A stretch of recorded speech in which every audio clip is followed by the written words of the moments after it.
Oahu. It's the kind of place where you can relax for days, just floating in the ocean or soaking up the sun on the shore. Or you can get active, taking hikes up Diamond Head, snorkeling with sea turtles, swimming through waterfalls, and if you dare, jumping off 30-foot rocks into the ocean, or climbing into a cage with fins to the left and right, as well as below you. If you're like me and choose the active option, here's the inside scoop, complete with tips on getting all these experiences too.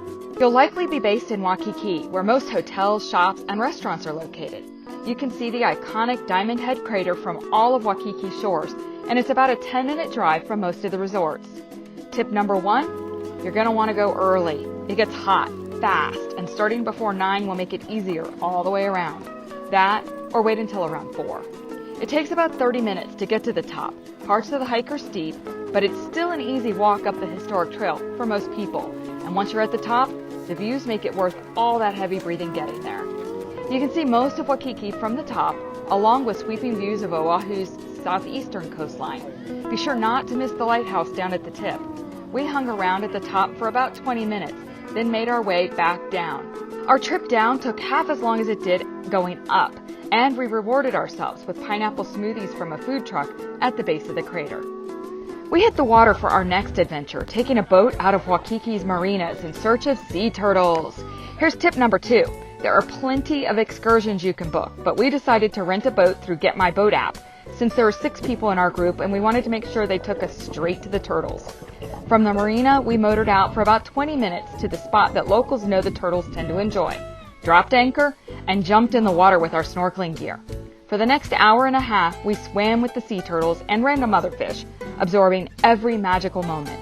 We found our next adventures up on the North Shore. It's about an hour's drive from Waikiki and famous for its massive waves in the winter, where surfers come together from around the world to compete. But if you're there other times of year, you're likely to find the ocean calm, other than the exceptional day or two when the waves hit hard. We were there for one of those days, and let me tell you, the waves are no joke. We ended up at Waimea Bay, hoping to jump off the rocks into the ocean, but it was so rough the day we went, the lifeguard told everyone to stay off the rocks. That said, we went back to the same beach 2 days later, and it was calm as glass. We were able to climb the jumping rock and take the 30-foot plunge into the ocean with minimal danger.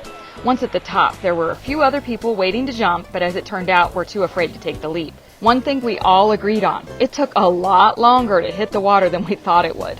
If we'd had more time, we would have done it again and again. So tip number 3, take the jump, make the leap, but only do it when the lifeguards say it's safe. Tip number 4 is this. After you leave that beach, drive across the street to the Waimea Botanical Garden. Then walk the trail back to the waterfall. It's the easiest hike in Hawaii, in my opinion, since it's mostly shaded and paved, and only takes about 20 minutes. Once you arrive, you'll be given a life jacket that you're required to wear in the water. The rocks are slippery getting in, so be careful. But the water is refreshing and the waterfall is beautiful. Tip number 5, don't take off the life jacket. 2 people in my group wanted them off for their photo in front of the waterfall, and as soon as those jackets came off, a little guy in the water made a clicking sound to alert the workers. You don't want to be that guy kicked out of the waterfalls, you know?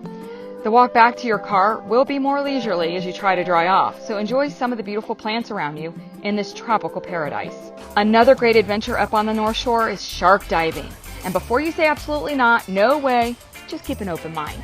We booked our excursion through Hawaii Shark Encounters, a site we found online, and ended up getting a discount simply by calling the number online and asking for the discount code. We can call that tip number 6. 10% off 6 people's fees will add up. If someone in your group is too afraid to go into the shark diving cage, they can just pay to ride along in the boat. It's $20 less and means they're not left out of the frightening fun entirely. In fact, the one person in our group who took this route ended up going in the cage after all once she saw how much fun we were having. This is a snorkeling experience where you boat out to a 12 by 12 metal cage which stays at sea and the boat ties up to it.